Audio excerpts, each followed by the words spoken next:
Hello and welcome to my channel. I hope you enjoy this story. I'm going to try and upload a new story each day. The Whispering Well. The Isle of Wight, with its rolling hills and picturesque villages, had always felt like a safe haven to Holly Arnold.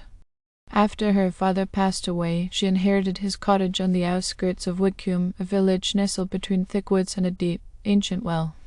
The well was the heart of the village, providing water to the community for as long as anyone could remember. Its stones were worn smooth by time, and its depths seemed to hold the mysteries of centuries past. Holly had heard the stories about the well since childhood. The villagers spoke of it with a mix of reverence and fear. They said the well was a gift from the earth itself, a blessing that had never run dry, even in the worst of droughts. But there were other stories, too, ones whispered in hushed tones after dark, when the winds howled through the trees and the moon hid behind clouds. Stories of those who had listened too closely to the well, who had leaned in to hear the voices that echoed from its depths, and who had never been the same again. When Holly first returned to Whitcombe, she had no intention of paying much attention to the well.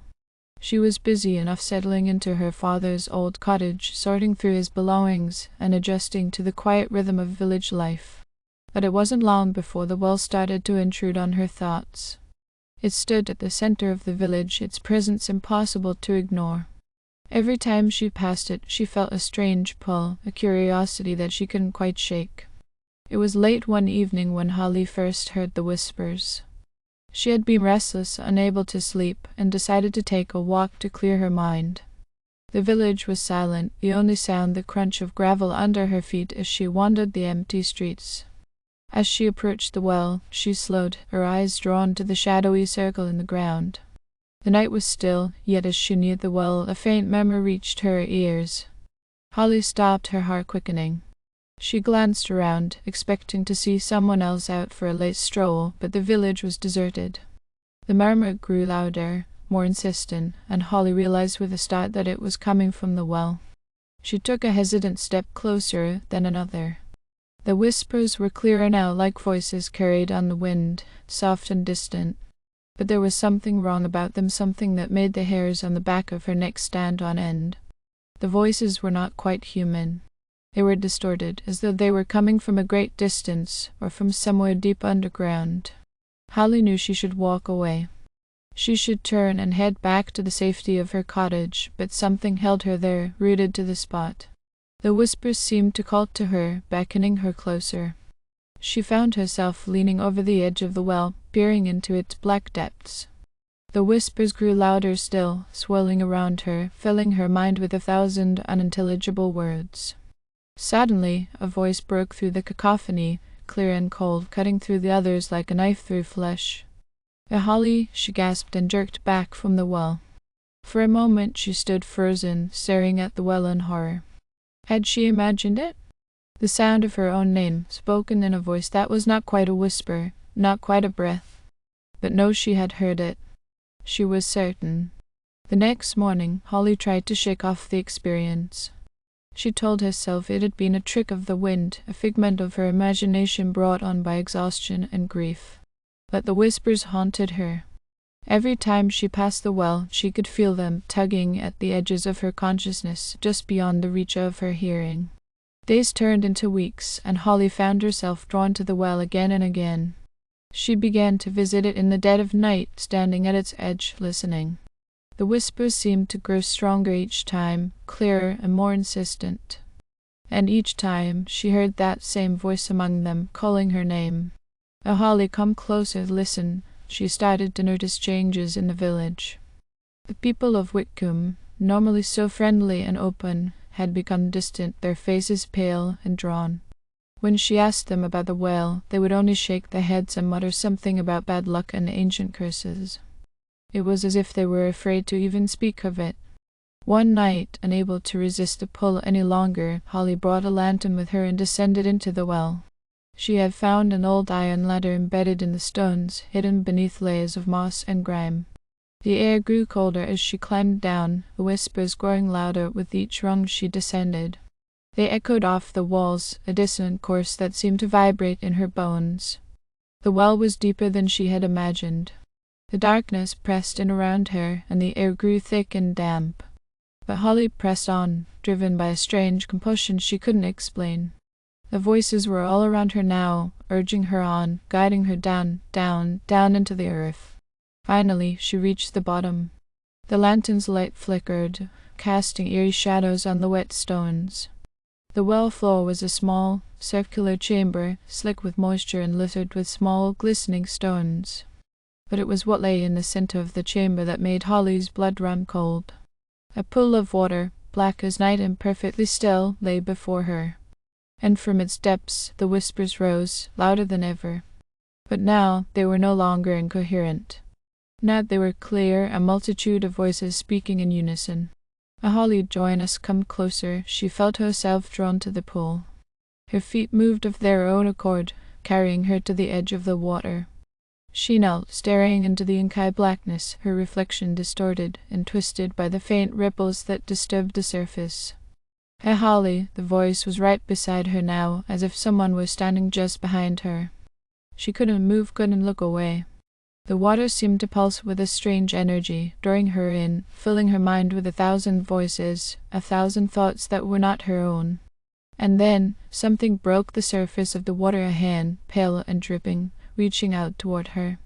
Holly recoiled, but the hand moved with impossible speed, latching onto her wrist with a grip like iron. The whispers crescendoed, a deafening roar that filled her head, drowning out her screams. She was pulled forward, the water closing over her head, cold and suffocating. The last thing she heard before the darkness claimed her was the sound of her own name, whispered over and over again, as if the well itself were welcoming her home. The next morning, the people of Whitcomb noticed that Holly was missing. They searched the village, called out for her, but there was no trace. Eventually, they came to the well, but no one dared to look inside. They knew without having to ask where she had gone. They had heard the whispers, too, had felt their pull, but they had always resisted. The well remained, its surface as still and black as ever, its depths hiding secrets that no one dared to uncover. The villagers continued to draw water from it, but they did so in silence, their eyes downcast, their thoughts unspoken. And on quiet nights, when the wind was still and the village slept, the whispers would return, carrying with them the faint sound of a woman's voice, lost and desperate, echoing up from the darkness below. A Holly, a Holly, a Holly. But the price for its water was steep, paid not in coin, but in souls. And so the whispers continued, forever calling, forever waiting for the next to listen too closely and fall into the grasp of the whispering well. The whispering well part to the disappearance of Holly Arnold cast a long shadow over Whitcomb. The villagers grew more withdrawn, their already quiet lives slipping further into silence. They spoke even less now, as if words themselves might invoke the well's sinister attention. Children were warned to stay away from the well, though they hardly needed telling. His presence loomed large in the hearts and minds of everyone in Whitcomb, a dark void in the center of their lives that none dared to acknowledge openly. That something had changed with Holly's disappearance. The well had become hungrier.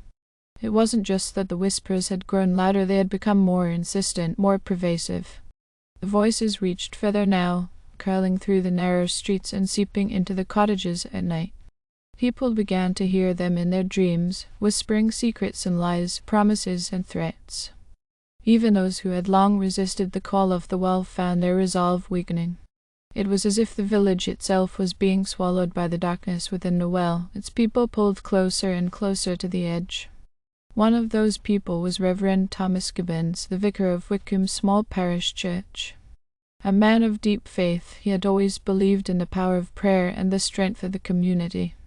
But even he could not deny that something was terribly wrong. The well had always been an object of both reverence and fear, but now it seemed almost sentient, malevolent. The whispers plagued his sleep, invading his prayers with dark thoughts and visions. He saw Holly in his dreams, her face pale and ghostly, her eyes wide with terror as she reached out to him, begging for help. But every time he tried to reach her, she was pulled back into the shadows, her screams lost in the howling wind.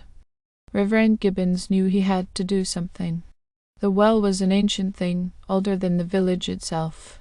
There were old records in the church archives, fragments of journals, old maps, and cryptic notes from past vicars who had lived through times of trouble. Gibbon spent days poring over them, searching for answers, for some way to stop the whispers before they consumed the village entirely. Among the dusty papers he found a faded, leather-bound book, its pages yellowed with age. It was a diary written by one of his predecessors, Reverend Josiah Hale, dated nearly 200 years earlier. The entries were frantic, the writing erratic, but the story it told was eerily familiar. Reverend Hale had also encountered the whispers, though in his time they had been quieter, subtler. He wrote of strange occurrences, of villagers disappearing without a trace, of a darkness spreading through Whitcomb like a disease. And he wrote of the well, of how it had once been a place of purity, of life, but had become tainted by something ancient and evil. Hale's entries grew more desperate as the pages went on, until they became merely illegible. But one passage stood out to Gibbons, a single sentence scrawled in a trembling hand. "The well is a doorway, and it must be sealed." The words sent a chill down Gibbons' spine. A doorway. To what? What to where? He didn't know, but he was certain of one thing: the whispers were not just voices. They were something much worse, something that was trying to break through into their world. Gibbons gathered what he could from the diary and prepared for the task ahead. The old church bell rang out over the village, calling the people to a gathering. One by one they arrived, their faces pale and drawn.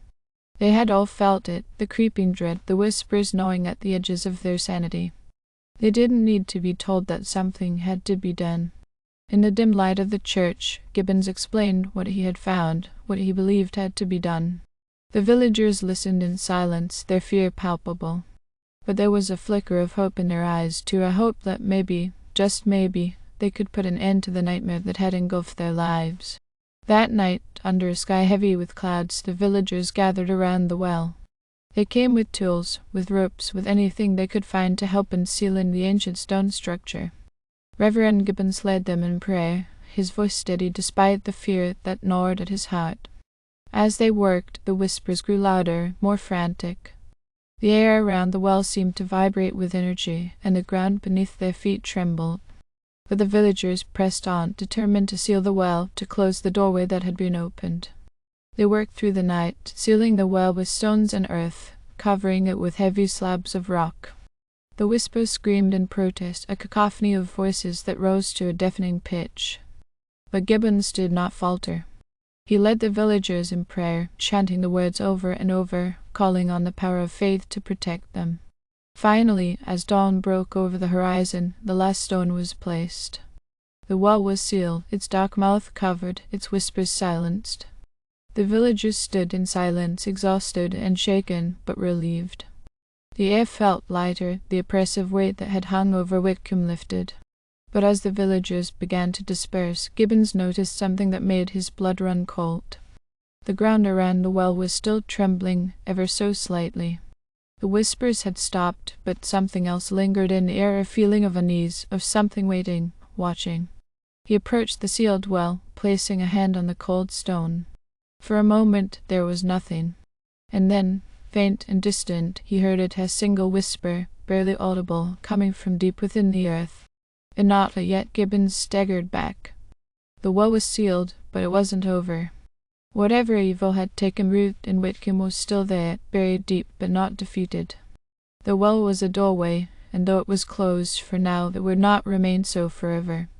The villagers returned to their lives, trying to forget the terror they had faced. But Gibbons knew better. He kept a vigil by the well, praying each night, watching for signs that the darkness was returning. The whispers no longer plagued their dreams, but they had not been silenced, they had merely retreated, biding their time. Years passed, and the memory of the well faded into local legend, a cautionary tale told to children to keep them away from the old, sealed stones at the village centre. Holly Arnold's name became a whisper itself, her fate a mystery that no one dared to solve.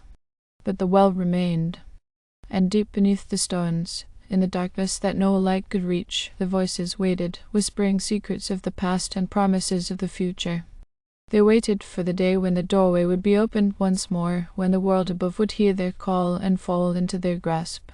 For the well was not just a source of water, it was a mouth, an ancient hunger that could never be sated. And one day it would feed again. Thank you for listening. I hope you enjoyed this story. Please don't forget to like, and even better, like and subscribe. Thank you very much, and I hope you have had or have a great day.